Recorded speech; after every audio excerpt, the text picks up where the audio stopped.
Magandang araw po sa inyong lahat. Bali, tuturuan ko kayo ng aralin sa English kung saan ay makakapag-English po agad kayo, tapos lagi pang gamit ng mga Amerikano. Okay po?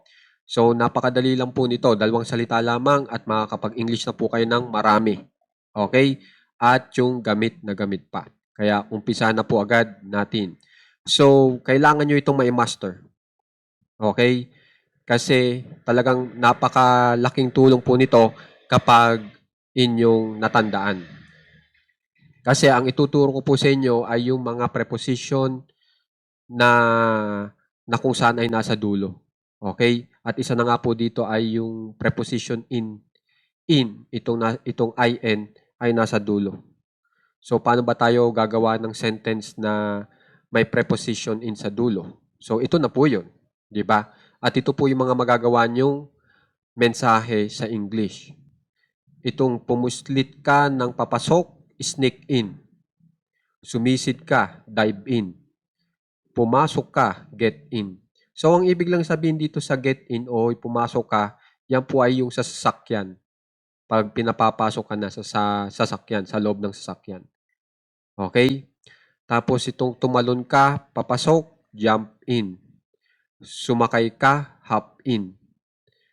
Ito pong hop in, lagi po yan naririnig natin kapag tayo nanonood ng pelikula na kung saan ay English movies. Okay? Sa mga English movies, maririnig nyo lagi yan, hop in. Okay? Tapos, magmadali ka ng pasok, rush in. Maglakad ka, papasok, walk in.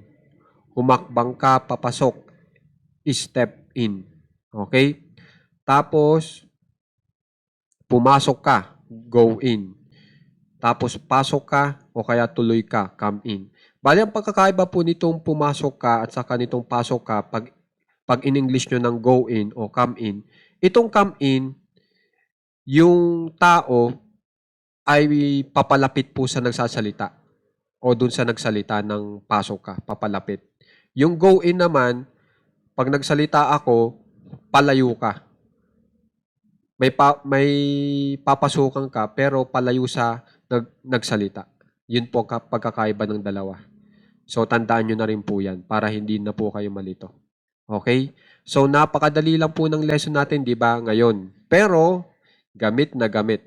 Okay? Kaya pag narinig nyo yung sinabing pumuslit ka ng papasok, edi sneak in. Tapos pag humakbang ka papasok, step in naman. Di ba? So, pag sinabing hop in, alam na alam nyo na. Pinasasakay ka. Di ba? Sa sasakyan. O kaya itong get in. Okay? Saka itong go in at come in. Yan. Yan po ay gamit na gamit din. Kaya sana pag-aralan nyo. Okay? Kung gusto nyo pa pong mas matuto mag-English, syempre, sana panoorin yung mga nakaraang videos natin kasi malaganyan po ang dating.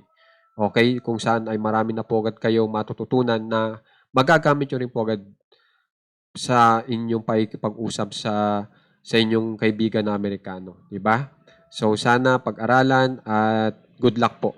Okay?